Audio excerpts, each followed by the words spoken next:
The dust kicked up by Sam Morrison's horse created a small cloud that followed him like a shadow across the Arizona desert. The year was 1887, and the sun blazed overhead with the intensity that only the Southwest could deliver. Sam pulled his worn hat lower over his weathered face, squinting against the glare as he scanned the horizon for any sign of trouble. He had been riding for 3 days straight, pushing his mare Belle harder than he liked, but time was running short. Sam was not your typical cowboy. At 42, he carried himself with the quiet dignity of a man who had seen both the best and worst of frontier life. His hands, calloused from years of rope work and cattle driving, now trembled slightly as he reached for his canteen. The water was warm and tasted of metal, but it was precious in this unforgiving landscape. He had learned to appreciate every drop during his 20 years working the ranches between Texas and California. The reason for his urgent journey lay heavy in his saddlebags. 3 months earlier, Sam had received word that his younger brother Jake had been killed in a mining accident near Tucson. Jake had left behind 3 young children and a wife who had died in childbirth just 2 years prior.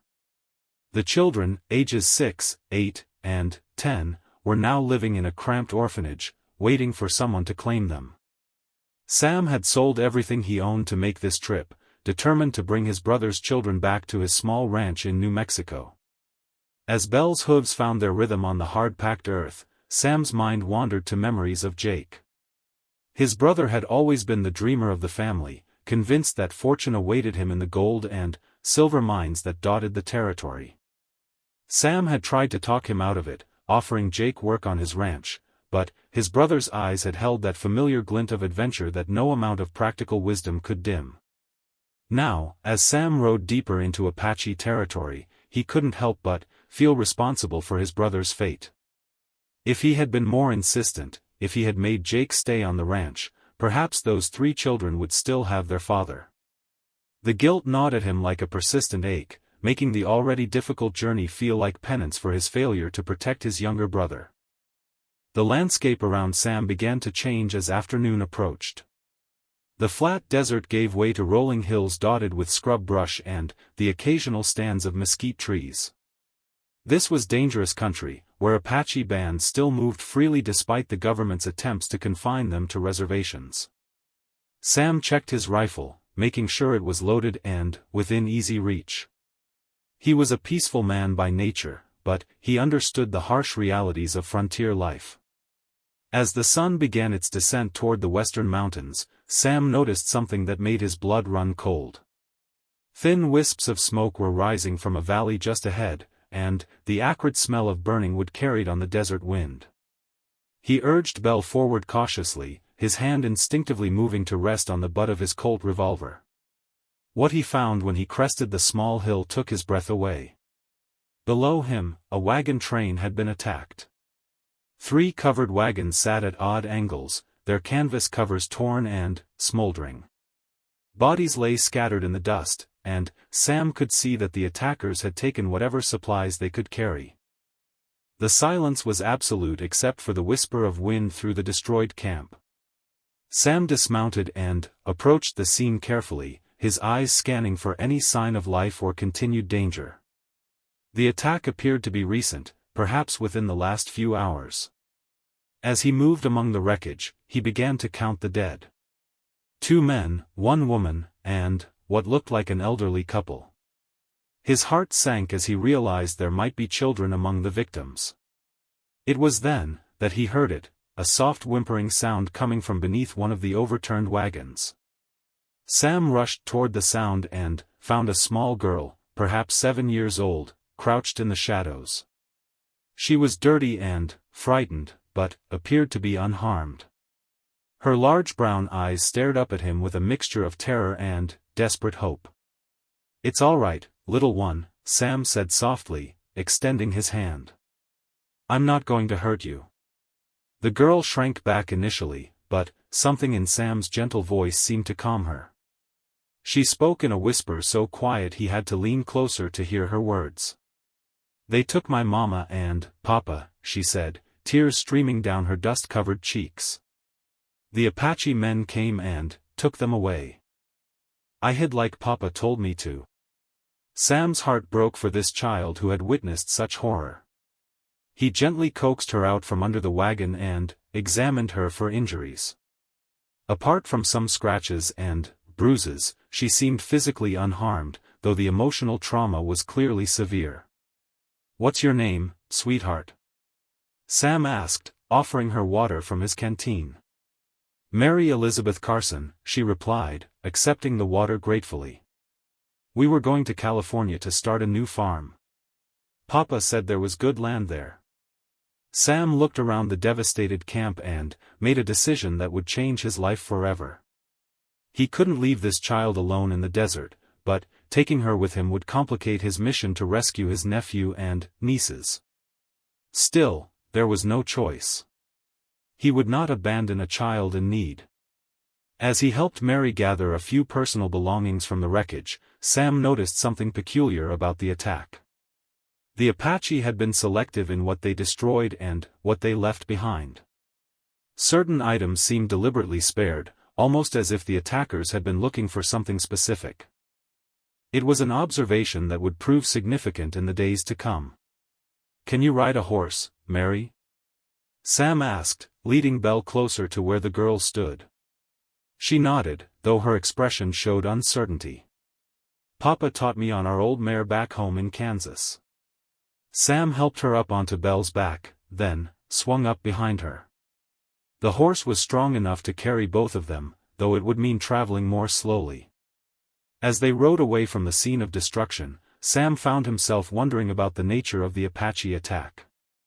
In his experience, such raids were usually about supplies and horses, but something about this felt different. The girl dozed against his chest as they rode through the afternoon heat. Sam found her presence both comforting and concerning. Comforting because it reminded him why he was making this journey, to save children who needed protection. Concerning because it meant he now had 4 children to care for instead of 3, and his modest ranch was barely equipped to support his nephews and niece, let alone an additional orphan. As evening approached, Sam began looking for a safe place to make camp. He needed to rest Belle and give Mary a chance to recover from her ordeal. He found a small canyon with good visibility in all directions and a trickle of water running through it. After helping Mary down from the horse, he set about making a simple camp, always keeping his weapons close at hand. While Mary slept wrapped in his spare blanket, Sam sat by the small fire he had built and thought about the challenges ahead.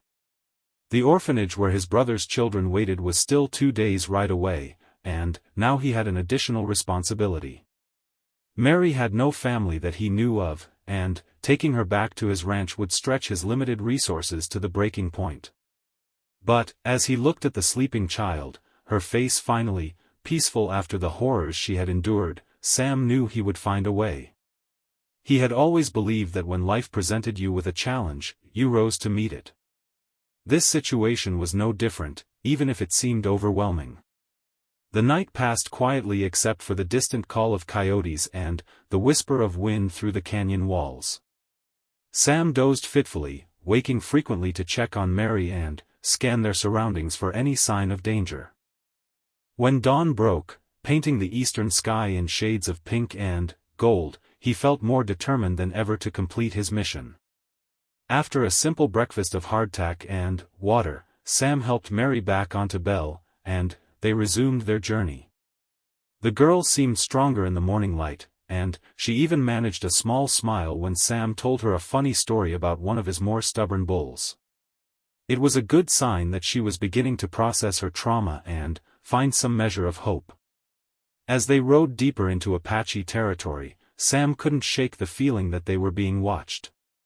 His years on the frontier had given him an almost supernatural ability to sense danger, and something in the landscape around them felt wrong. The birds were too quiet, and there was an absence of the small animals that usually scurried through the brush. It was midday when Sam's worst fears were realized. They had just entered a narrow pass between 2 rocky hills when figures appeared on the ridges above them. Apache warriors, painted for war and carrying weapons, had them completely surrounded. Sam's heart hammered in his chest as he realized there was no escape. "Easy, Belle," he murmured to his horse, feeling the animal's tension as she sensed the danger. Behind him, Mary had gone rigid with fear, her small hands clutching at his shirt. The leader of the Apache band, a tall man with intricate markings painted on his chest and face, rode down from the ridge toward them. Sam recognized some of the symbols from his years in the territory. They indicated a war chief of significant standing. This was not a random encounter with young braves seeking glory. This was something much more serious. As the war chief approached, Sam noticed something that made his blood run cold. The man wore items that clearly came from the wagon train attack, a pocket watch that had belonged to one of the dead men, and a woman's locket that Sam remembered seeing in the wreckage. These were the same warriors who had destroyed Mary's family. The war chief stopped his horse just a few feet from Sam and Mary, his dark eyes studying them intently. When he spoke, it was in heavily accented English, indicating he had learned the language through contact with whites. "You travel through our land without permission," the chief said, his voice carrying the authority of absolute command. "You carry weapons and ride a strong horse. You are either very brave or very foolish." Sam knew that his next words might determine whether he and Mary lived or died.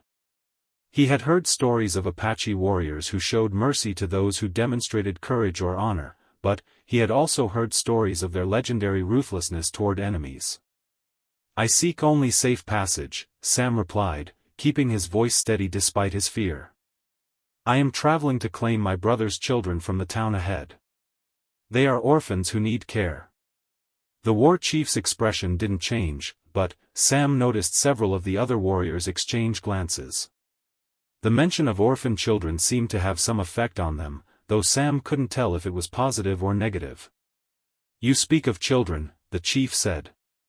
"Yet you travel with a child who is not of your blood. We know of the wagon attack. We know this white child survived." Mary whimpered softly behind Sam, and he felt her trembling increase. The admission that these were indeed the same Apache who had attacked her family filled Sam with a cold rage that he struggled to control. But he also realized that they had deliberately spared Mary's life during the attack, which suggested a complexity to the situation that he didn't yet understand. "She has no one else," Sam said simply. "Would you have me leave a child to die in the desert?" The war chief studied Sam's face for a long moment, as if searching for deception or weakness. Then, he did something unexpected. He began to speak in Apache to his warriors, gesturing toward Sam and Mary. The conversation was animated, with several of the warriors offering what seemed to be strong opinions. Finally, the chief turned back to Sam. "You show honor by caring for a child not your own. But, you travel in our territory during a time of war. The army hunts us, and we must protect our own people. What reason do I have to let you pass?" It was then that Sam noticed something that would change everything.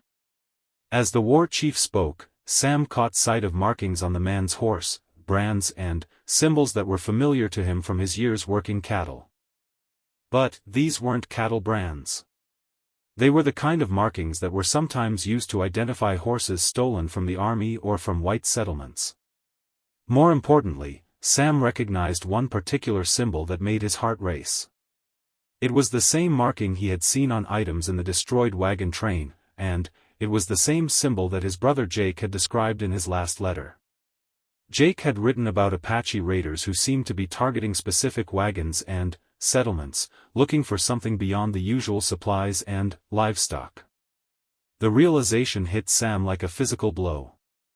The wagon train attack hadn't been random. The Apache were looking for something specific, and, somehow, little Mary Carson was connected to it all. But, what could a 7-year-old girl possibly have that would interest Apache raiders? As these thoughts raced through his mind, Sam made a decision that surprised even him. Instead of pleading for mercy or trying to bargain for safe passage, he looked directly into the war chief's eyes and spoke with quiet conviction. "I believe we need to talk," Sam said. About more than just safe passage through your territory. The war chief's eyes narrowed at Sam's unexpected words. Around them, the other Apache warriors shifted restlessly on their horses, hands moving closer to their weapons. The afternoon sun beat down mercilessly, creating an almost dreamlike quality to the tense standoff in the narrow pass. "You speak strangely for a man who should be begging for his life," the chief said, his voice carrying a note of curiosity beneath the threat. "What is it you think we need to discuss?" Sam felt Mary's small body trembling against his back, but he forced himself to remain calm. Years of dealing with unpredictable cattle and dangerous situations had taught him that sometimes the boldest course of action was the safest one. "The wagon train," Sam said carefully. "You weren't looking for supplies or horses, were you? You were looking for something specific. Something that little Mary here might know about." The war chief's expression remained neutral, but Sam noticed several of the other warriors exchange meaningful glances. He was on the right track. "My brother Jake Morrison worked the silver mines near Tucson," Sam continued. "Before he died, he wrote to me about Apache raids that seemed different from the usual attacks. Raids where certain wagons were targeted, certain people were questioned before being killed. He thought someone was looking for something." The chief's horse stepped forward, bringing him even closer to Sam and Mary. Sam could see the intricate details of the man's war paint now, and he noticed something that made his pulse quicken. Woven into the chief's hair was a small silver ornament that looked remarkably similar to a piece of jewelry Sam had seen in the wagon train wreckage. "Your brother was wise to notice patterns," the chief said slowly. "But wisdom did not save him from the mountain that fell on his head in the mine." The casual mention of Jake's death sent a chill through Sam. These Apache knew far more about his personal life than any random band of raiders should. This was organized, purposeful, and somehow connected to his brother's death. "You knew Jake," Sam said, "and it wasn't a question." "Jake Morrison came to us 6 months before he died," the chief replied. "He brought information about army movements, about wagon trains carrying special cargo.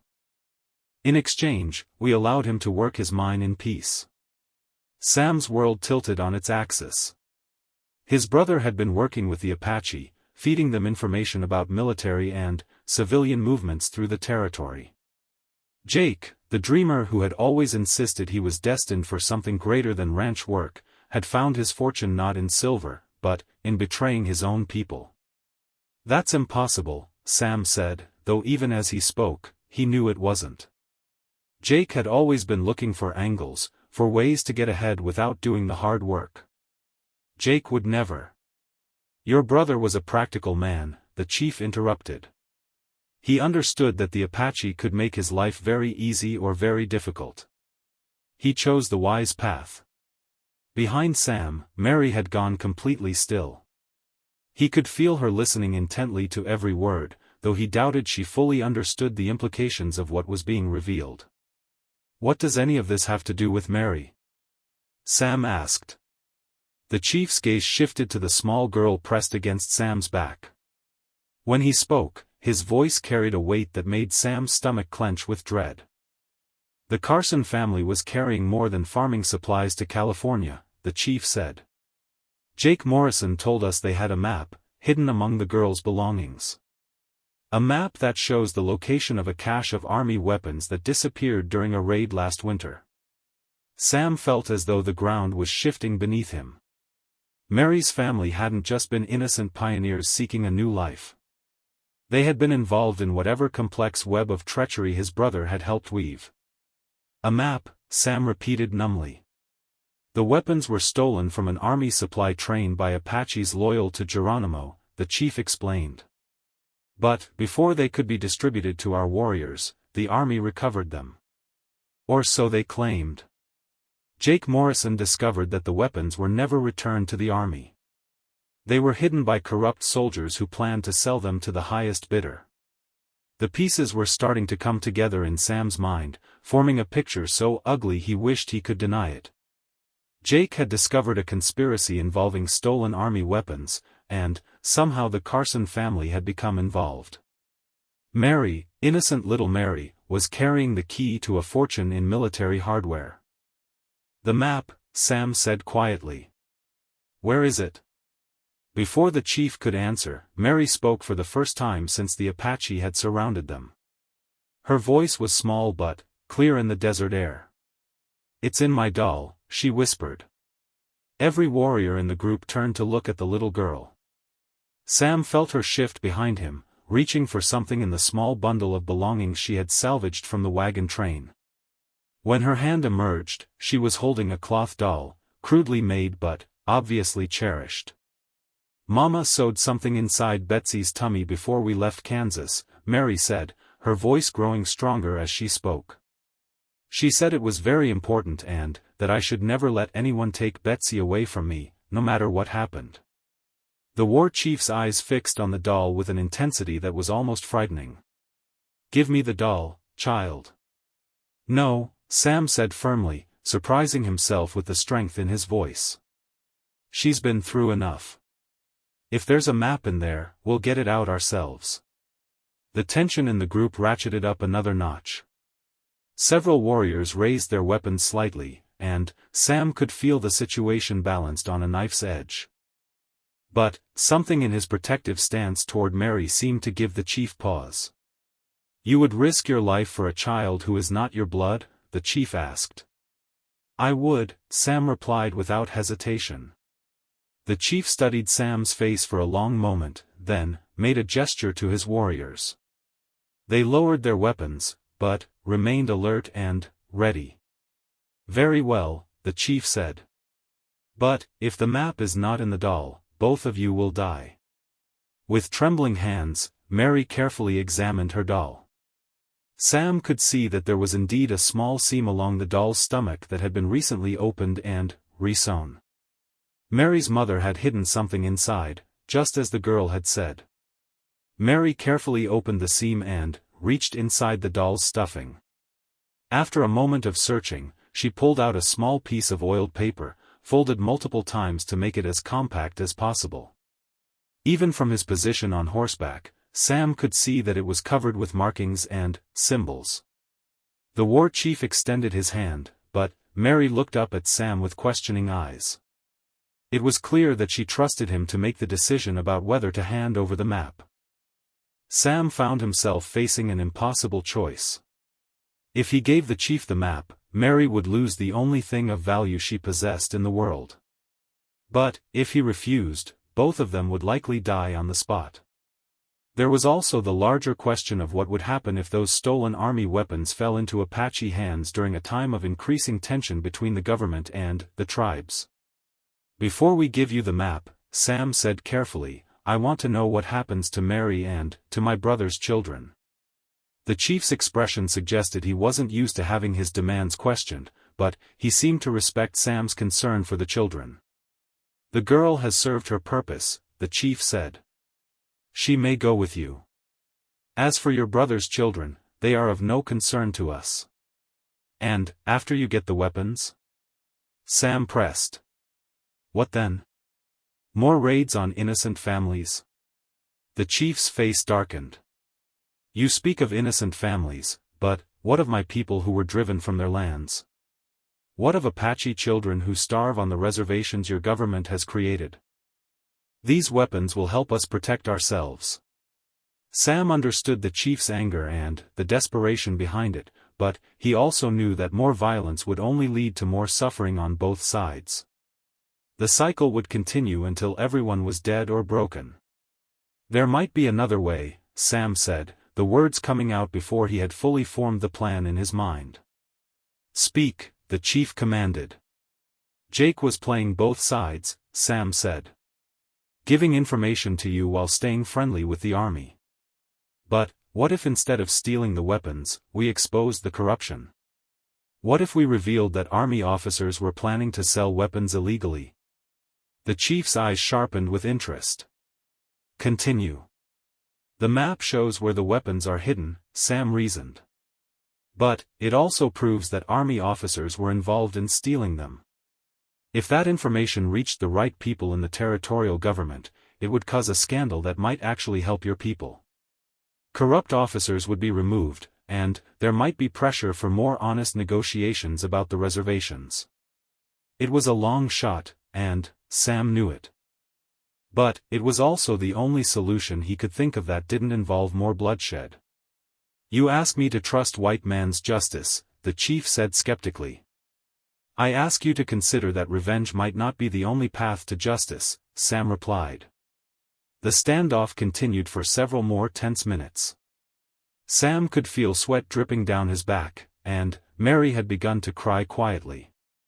The Apache warriors watched their chief for any signal, ready to act on his command. Finally, the chief made his decision. "You will come with us," he said. "You and the girl. We will retrieve the weapons first, and then we will see if your words about white man's justice have any truth to them." It wasn't the outcome Sam had hoped for, but it was better than being killed on the spot. "And my brother's children?" he asked. "They will wait," the chief said dismissively. "If you prove trustworthy, you will be allowed to collect them later." The Apache warriors began to move, forming a loose circle around Sam and Mary as they prepared to travel deeper into the desert. As they rode, Sam tried to process everything that had happened.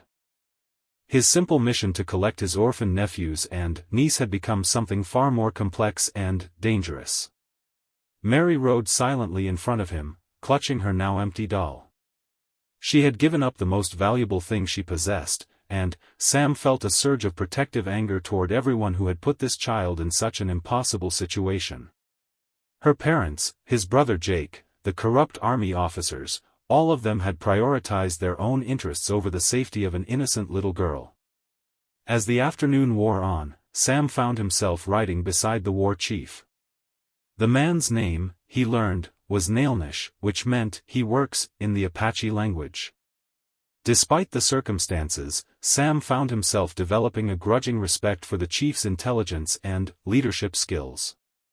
"Your brother spoke often of his family," Nailnish said during one of their brief conversations.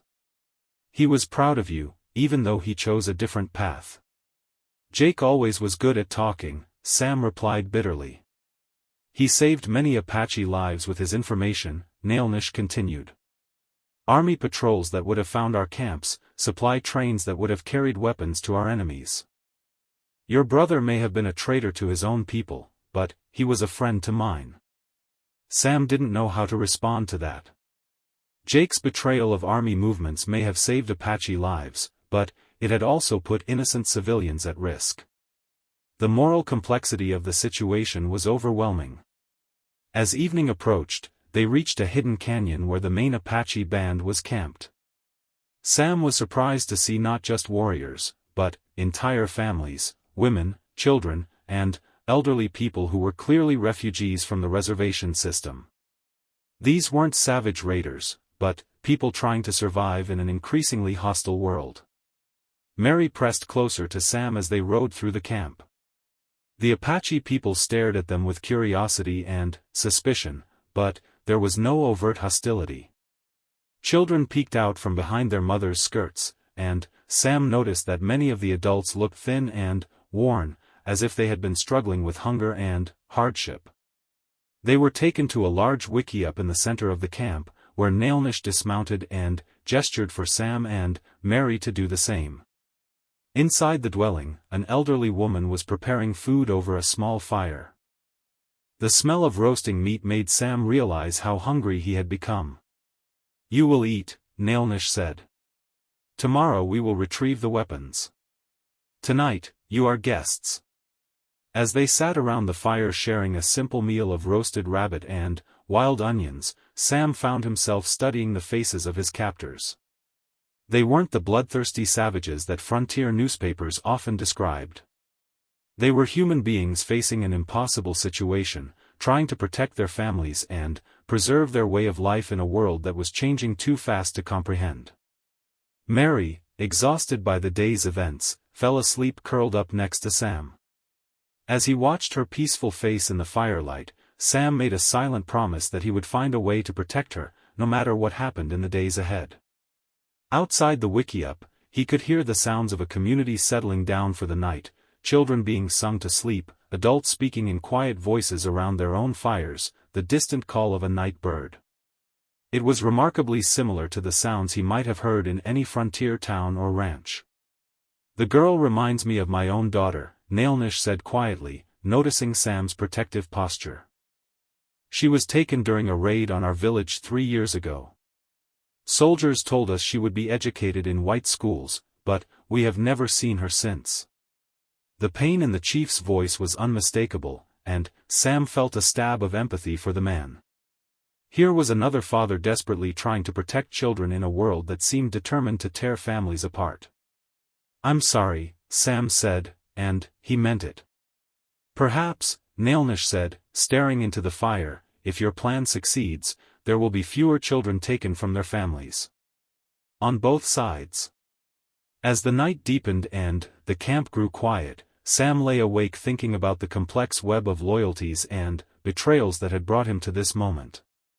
Tomorrow, they would retrieve the stolen weapons, and then, somehow he would have to find a way to prevent a war while protecting the children who had become his responsibility. The weight of it all pressed down on him like a physical burden, but, as he felt Mary's steady breathing against his side, Sam knew he would find the strength to see it through. He had to, because the alternative, more violence, more orphan children, more families torn apart, was unthinkable. In the distance, a coyote howled, and the sound seemed to carry all the loneliness and uncertainty of the frontier. But Sam Morrison, cowboy and reluctant guardian, closed his eyes and prepared for whatever challenges the dawn would bring. Dawn broke over the Apache camp with the promise of another scorching day. Sam woke to find Mary already sitting up beside him, watching the morning activities of the camp with wide, curious eyes. Despite everything she had been through, there was a resilience in the little girl that impressed him. Children, Sam reflected, often proved stronger than adults gave them credit for. Nailnish appeared at the entrance to the wickiup carrying a leather pouch and gesturing for Sam to join him outside. The war chief's face was grim, and Sam could see that several other warriors were already preparing their horses for travel. "Today we retrieve what was stolen from the army," Nailnish announced. "If the map speaks truth, we will find enough weapons to arm 50 warriors. If it lies..." He didn't need to finish the threat. Sam understood that his and Mary's lives depended on the accuracy of whatever information Mary's mother had sewn into that doll. Mary clutched Sam's hand as they prepared to leave the camp. Several Apache women had approached her during the morning, offering her small bits of food and speaking to her in gentle voices despite the language barrier. It seemed that maternal instincts transcended cultural boundaries. "Will we be coming back here?" Mary whispered to Sam as they mounted Belle. "I don't know, sweetheart," Sam answered honestly. "But, whatever happens, I won't let anyone hurt you." The journey to the weapon cache took them deeper into the desert than Sam had ever traveled. The landscape became increasingly desolate, with jagged rock formations rising from the sand like ancient monuments. It was the perfect place to hide something valuable, remote enough that casual travelers would never stumble across it, but accessible to those who knew exactly where to look. As they rode, Nailnish shared more details about the weapon theft that had started this whole chain of events. The army supply train had been carrying rifles, ammunition, and even a small cannon destined for Fort Apache. The official report stated that Apache raiders had stolen the weapons during an ambush, but Jake Morrison had discovered the truth through his contacts in the mining camps. 3 army officers organized the theft, Nailnish explained as their horses picked their way through a narrow canyon. They planned to sell the weapons to Mexican revolutionaries who would pay 10 times what the army originally paid for them. But they needed time to find buyers, so they hid the cash in the desert. "How did my brother find out about this?" Sam asked. "One of the officers got drunk in a Tucson saloon and bragged about his coming fortune to a woman who worked there.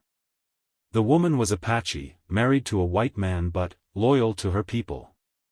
She told us what she had heard." Sam shook his head in amazement at the complex network of relationships that had brought this information to light. Frontier life created strange alliances and unexpected loyalties that often crossed racial and cultural lines. They reached the location indicated by the map around midday. It was a small box canyon with steep walls on 3 sides and only one narrow entrance. At first glance, it appeared to be nothing more than another empty desert formation. But, when they dismounted and began searching the area more carefully, they found what they were looking for. Hidden behind a carefully constructed pile of rocks was the entrance to a natural cave. Inside, protected from the elements and concealed from casual observation, were dozens of wooden crates marked with Army serial numbers. The Apache warriors who had accompanied them let out low whistles of appreciation as they pried open the crates to reveal rifles, pistols, ammunition, and various other military equipment. "Your brother's information was accurate," Nailnish said, examining a rifle with obvious appreciation. These weapons would indeed arm many warriors. But, as Sam watched the Apache inventory their find, he noticed something that made his stomach turn. Several of the crates contained items that clearly weren't meant for Fort Apache. There were civilian clothes, women's jewelry, and personal effects that could only have come from wagon train attacks. The corrupt army officers hadn't just stolen military supplies, they had been working with raiders who attacked innocent travelers. "Nailnish," Sam said quietly, pointing to one of the crates filled with civilian goods. "Look at this." The war chief's expression darkened as he examined the contents. Among the stolen personal effects, he found items that Sam recognized from the Carson family's destroyed wagon. Mary's father's pocket watch was there, along with her mother's wedding ring and other family treasures. "The officers were not just thieves," Nailnish said, his voice tight with anger. "They were partners with the raiders who killed this child's family." Mary had been sitting quietly on a rock near the cave entrance, but now she approached the crate and looked inside. When she saw her parents' belongings, she let out a small cry and reached for her mother's jewelry box. "These are Mama's things," she said, tears starting to flow down her cheeks. "Why are they here?" Sam knelt beside her and gently took the jewelry box from her hands. Inside was a small photograph of the Carson family taken before their journey west, along with a few pieces of simple but precious jewelry that had probably been wedding gifts or family heirlooms. "The bad men who hurt your family brought these things here," Sam explained as gently as he could. "But, now we can take them back. They belong to you." As Mary clutched her mother's jewelry box, Sam felt his anger building toward everyone who had participated in this conspiracy. Corrupt army officers, Apache raiders, and his own brother Jake had all played roles in creating a web of violence and greed that had destroyed innocent lives. But it was Nailnish who put Sam's feelings into words. "This changes everything," the war chief said. "These officers were not just stealing from the army. They were profiting from the deaths of white settlers while blaming Apache warriors for crimes we did not commit." The implications were staggering. How many wagon train attacks had been carried out by raiders working with corrupt army officials? How many innocent deaths had been blamed on Apache bands who were actually trying to avoid conflict? The very foundations of the conflict between whites and Apaches were built on lies and manipulation. "We have to expose this," Sam said. "All of it. The weapon theft, the fake raids, everything." "And how do you propose we do that?" Nailnish asked skeptically. "Who will believe the word of an Apache chief and a cowboy against army officers?" Sam thought for a moment, then reached into his saddlebag and pulled out his brother's last letter. Jake wrote down names, dates, and details about what he discovered. Combined with the evidence here and Mary's testimony about what happened to her family, we might have enough proof to convince the territorial governor to investigate. It was a bold plan, and Sam knew the odds of success were slim. But, as he looked at Mary holding her mother's treasures and thought about his brother's children waiting in the orphanage, he realized that bold action was the only choice that made moral sense. Nailnish gathered his warriors around him and spoke to them in Apache for several minutes. The discussion was animated, with several men expressing what sounded like strong disagreement. Finally, the war chief turned back to Sam. "My warriors think you are naive to trust white man's justice," he said. "But, I have decided to try your plan. We will take evidence of this conspiracy to the territorial capital, but we will also keep the weapons as insurance." "Fair enough," Sam agreed. "But, I'll need your word that the weapons won't be used to attack innocent settlers." "You have my word," Nailnish replied. "But, in return, you must promise that if your plan fails, you will not interfere when we use these weapons to protect our people." It was a grim bargain, but Sam didn't see any alternative. He extended his hand to shake on the agreement, and, after a moment's hesitation, Nailnish clasped it firmly. The journey back to the Apache camp took most of the afternoon. Mary rode quietly in front of Sam, occasionally taking items from her mother's jewelry box to examine them more closely. Having her family's belongings back seemed to provide her with some comfort, but Sam could see that she was still processing the horror of learning that her parents' deaths had been part of a larger conspiracy. When they reached the camp, Nailnish called a council of the tribal elders to explain what they had discovered. Sam was surprised to be invited to participate in the discussion, though he understood very little of what was said in Apache. The tone of the conversation suggested that there was significant debate about the proper course of action. Finally, an elderly woman who seemed to hold considerable authority within the tribe stood and spoke directly to Sam in careful English. "I am Nailnish's aunt," she said. "For many winters, I have counseled against trusting white men's promises. But, this conspiracy you have uncovered suggests that our true enemies are not all white men, but greedy men who profit from war between our peoples." She paused to study Sam's face before continuing. "If you speak truth about seeking justice rather than revenge, then, perhaps there is hope for peace. But, if you betray our trust, the consequences will be severe." Sam nodded solemnly. "I understand. All I can do is give you my word that I'll do everything in my power to see that the truth comes out."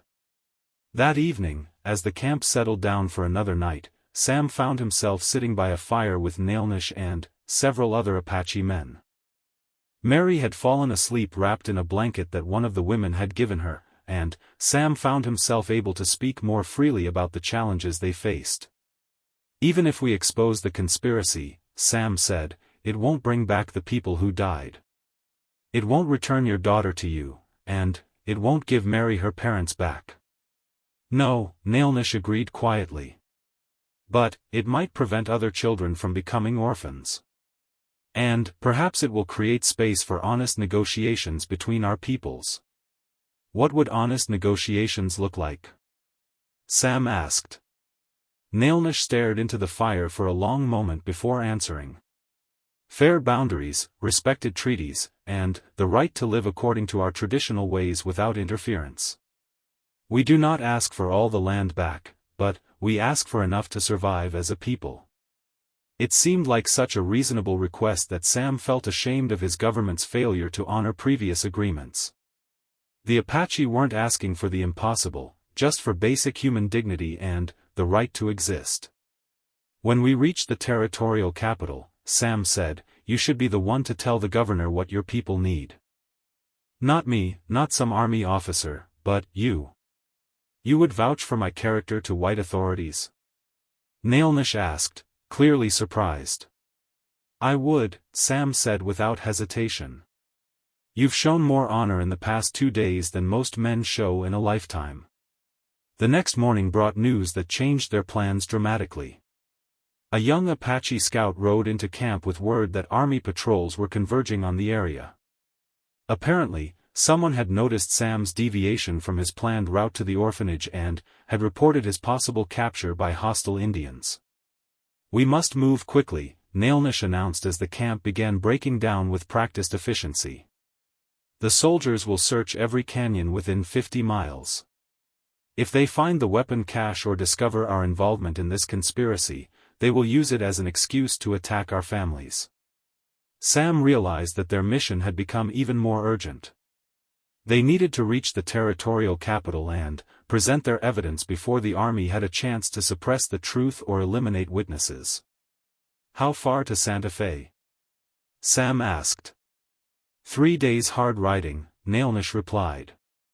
But, we cannot travel together. You and the girl must go alone, while my people scatter to avoid the army patrols.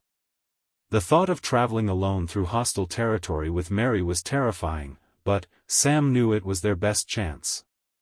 A single man and child would attract less attention than a group of Apache warriors. What about the evidence? Sam asked.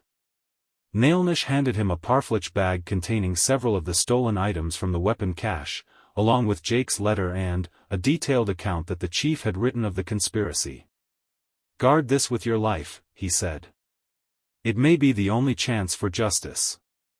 As the Apache camp dissolved around them with the efficiency born of generations of survival, Sam helped Mary pack her few belongings and prepared Belle for another hard journey. The little girl seemed to understand the urgency of their situation, though she was clearly frightened by the prospect of leaving the people who had shown her kindness. Will we see Nailnish again? She asked as Sam lifted her onto the horse. I hope so, Sam replied, though he privately wondered if any of them would survive what was coming. As they rode away from the scattering Apache families, Sam carried with him not just the physical evidence of corruption and conspiracy, but also a new understanding of the complex humanity of people he had been taught to consider enemies. The next few days would determine whether that understanding could be translated into justice, or whether it would die with them in the desert. The ride to Santa Fe became a desperate race against time. Sam pushed Belle harder than he ever had before, stopping only when absolutely necessary to rest the horse and give Mary food and water. The little girl bore the hardship with remarkable courage, never complaining despite the brutal pace and the constant threat of discovery by army patrols. On the second day of their journey, they encountered their first real danger. As they crested a small hill, Sam spotted a dust cloud in the distance that could only mean a large group of mounted men. His heart sank as he realized they were directly in the path of what appeared to be an army patrol. We need to hide, Sam told Mary, guiding Belle toward a cluster of boulders that might provide concealment. But, even as they took cover, he knew it was probably too late. The patrol was moving in their direction, and there was nowhere to run on the open desert. Mary, Sam said urgently, if those soldiers take me away, I want you to find a way to get to Santa Fe. Tell them about the stolen weapons, about your parents, about everything that happened. Can you remember all of that? The 7-year-old nodded solemnly, her small face set with determination that broke Sam's heart. No child should have to carry such a burden, but circumstances had forced her to grow up far too quickly. The soldiers rode closer, and Sam could hear their voices carried on the desert wind. To his surprise, they seemed to be arguing among themselves about something. As they passed the boulder cluster where he and Mary were hiding, Sam caught fragments of their conversation. Orders are to bring him back alive if possible. Apache sympathizer deserves whatever he gets. Territorial governor wants to question him personally. The patrol continued past their hiding spot without stopping, but the snippets of conversation Sam had overheard filled him with both hope and dread. Apparently, word of his mission had reached the territorial capital, but he couldn't tell if that was good news or bad news. After the soldiers disappeared over the next ridge, Sam and Mary resumed their journey. But the encounter had shaken Sam's confidence. If the army was actively looking for him, reaching Santa Fe alive was going to be much more difficult than he had anticipated. That evening, as they made camp in a small canyon, Mary surprised Sam by asking a question that revealed how much she had been thinking about everything that had happened. Mr. Sam, she said quietly, why did the bad men kill my parents if they were working together? It was a perceptive question that cut to the heart of the conspiracy. Sam had been wondering the same thing, and he had developed a theory that made his blood run cold. "I think your parents found out about the stolen weapons," Sam said carefully. "Maybe they discovered something they weren't supposed to see, or maybe someone told them about the conspiracy. The corrupt officers had to stop them from talking." Mary nodded as if that made sense to her young mind. Mama was always good at figuring things out. She probably knew something was wrong. The courage and intelligence of this little girl continued to amaze Sam. Despite everything she had suffered, she was still trying to understand and make sense of the adult world that had failed her so catastrophically. The next morning brought their most dangerous moment yet. They were less than a day's ride from Santa Fe when they encountered a checkpoint that the army had established on the main road. There was no way to avoid it without adding many hours to their journey, and Sam could see that Belle was already near exhaustion. "Remember what I told you," Sam whispered to Mary as they approached the checkpoint. "If things go bad, you run for Santa Fe and tell them everything." The sergeant in charge of the checkpoint was a hard-faced man who clearly knew exactly who Sam was. "Samuel Morrison," he said, not bothering to make it a question. "You're coming with us." "On whose authority?" Sam asked, though he kept his hands visible and made no threatening moves. "Territorial Governor Wallace wants to see you," the sergeant replied. "Something about stolen army property and consorting with hostile Indians." Sam's heart leaped with hope. Governor Lew Wallace was known to be an honest man, a Civil War veteran who had been appointed to bring stability to the territory. If they could actually reach the governor with their evidence, there might be a real chance for justice. "What about the girl?" Sam asked. The sergeant looked at Mary with what might have been sympathy. "She'll be taken to the sisters at the mission school. Proper place for an orphan." "No," Mary said firmly, surprising everyone with the strength in her young voice. "I stay with Mr. Sam. He promised to take care of me." The sergeant's expression softened slightly. "Little girl, this man is in serious trouble with the army. You'll be safer with the sisters." But Mary had already proven that she was braver than most adults.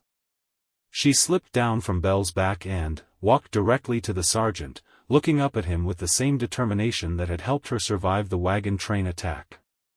"The bad soldiers killed my mama and papa," she said clearly. "Mr. Sam has proof. If you don't let us tell the governor, more children will be hurt." The directness of her words seemed to shake the sergeant's confidence. He looked from Mary to Sam and back again, clearly struggling with his orders versus what his conscience was telling him. "What kind of proof?" the sergeant asked finally. Sam carefully reached into his saddlebag and withdrew the parfleche bag that Nailnish had given him. From it, he pulled his brother's letter and several of the items from the weapon cache, including a military manifest that showed the serial numbers of stolen rifles. "My brother Jake Morrison discovered that Army officers were working with raiders to steal weapons and blamed the attacks on Apache bands," Sam explained. "This little girl's family was killed because they somehow learned about the conspiracy." The sergeant examined the evidence with growing amazement. His years of military service had clearly taught him to recognize authentic documents and equipment. The manifest alone was enough to prove that someone with access to Army records had been involved in the theft. "These serial numbers," the sergeant said slowly, "they match rifles that were reported destroyed in an Apache attack last winter." "But they weren't destroyed," Sam said. "They were hidden in a desert cache so corrupt officers could sell them for personal profit." The sergeant looked at his men, then back at Sam and Mary. Finally, he made a decision that surprised everyone. "We're all going to see Governor Wallace," he announced. "Right now. If this evidence is genuine, then there are people who need to be arrested immediately." The ride to Santa Fe took on a completely different character with the Army escort.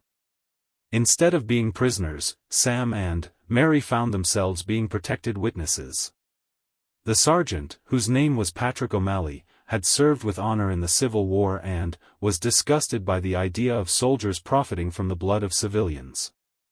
"I've seen too much killing," O'Malley told Sam as they rode. "If there's a chance to prevent more of it, then that's what we should be doing."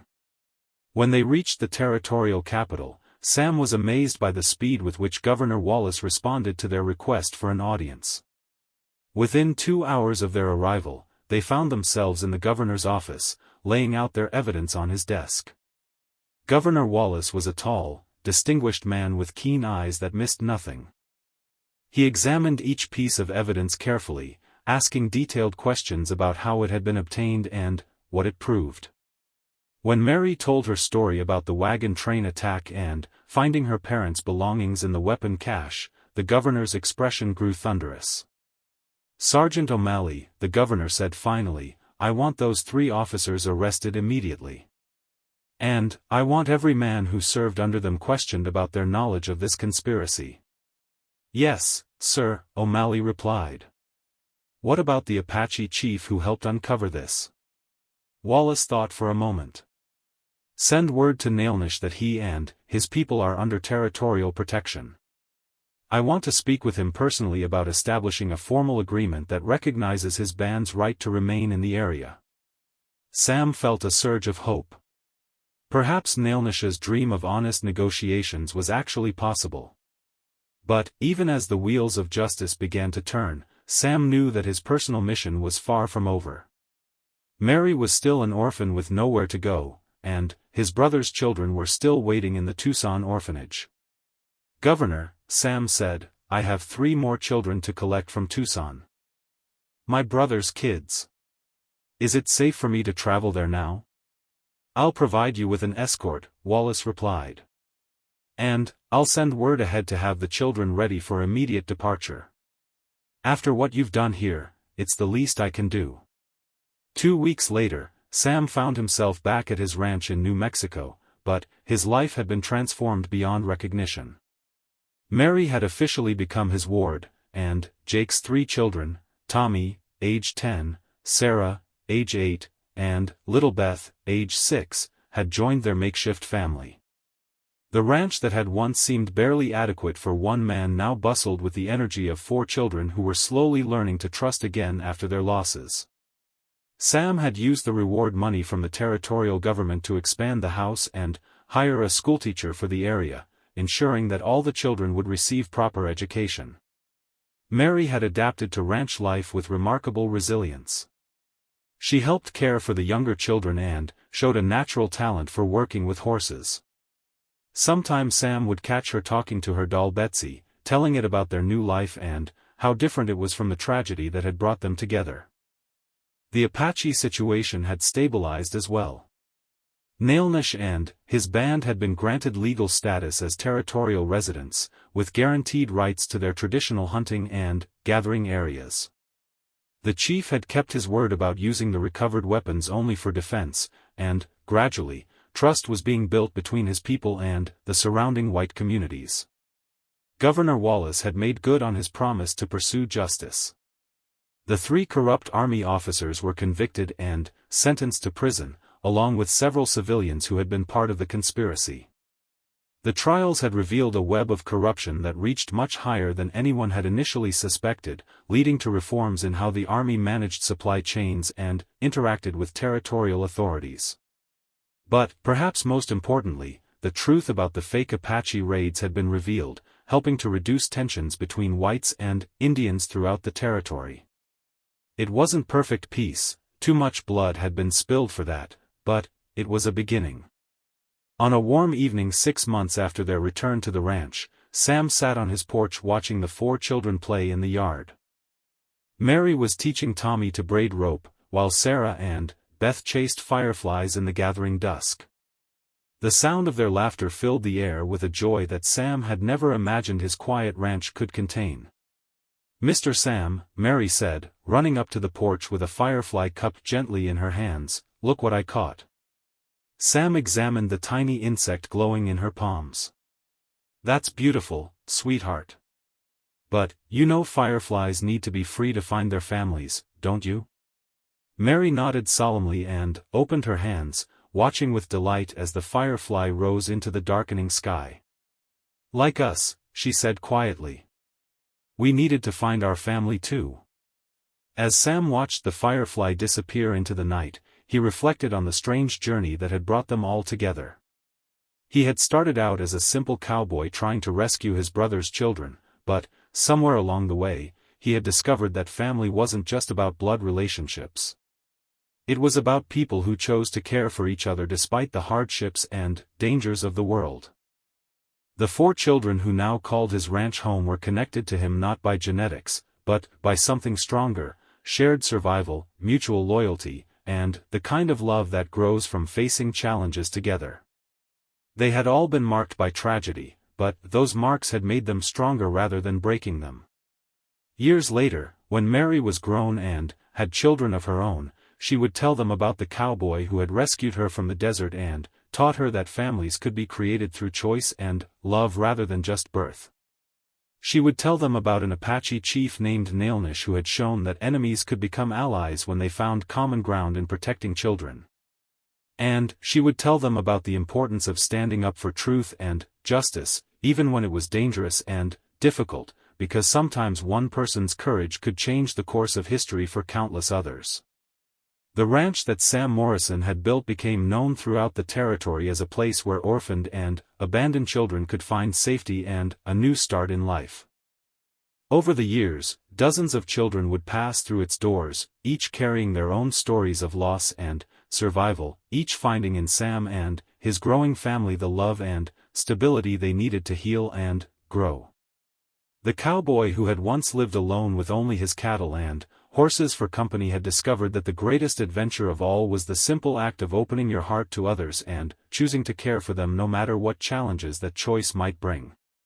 And, in the end, when visitors to the ranch asked Sam about the remarkable family he had built, he would always give the same answer: "I'll take them all.